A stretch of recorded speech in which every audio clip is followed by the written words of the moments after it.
And there you go, there you have it. I want to tell you a bit about my life.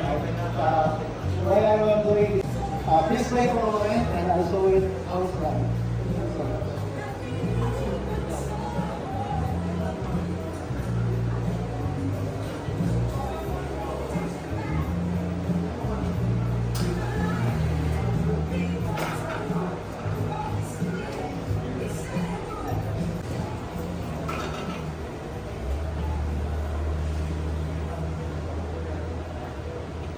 First year mo na sa Figaro as a barista, what did it take to come to the finals ngayon sa Art of Coffee competition?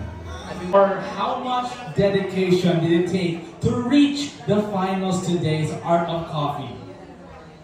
Actually, I mastered this signature beverage for almost 1 week only because it is a hectic schedule. I have a hectic schedule in our store. And also I am grateful for having this opportunity to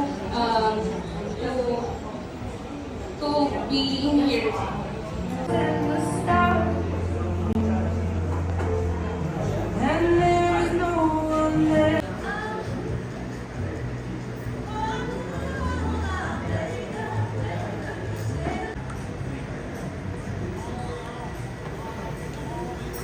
For sa pag-make ng coffee, like ano ang hardships or dedication na ginawa niyo para lang makapunta sa finals today?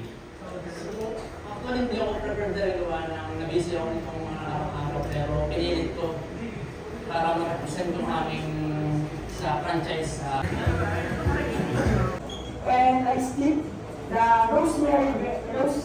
fresh rosemary and into the ice to cool down the hot espresso.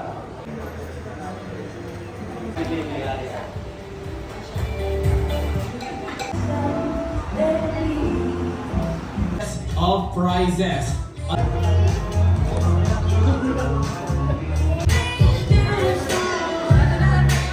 The people from the press and all of the ones who support Figaro.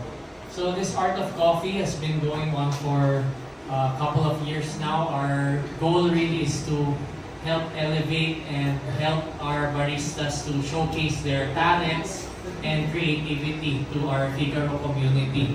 Nagsimula to ng ilang barista, ilan sila nagsimula? 15. So 15 to 8 and then to the top champions. So the winner here will be representing Figaro in the local competitions. And I always encourage all of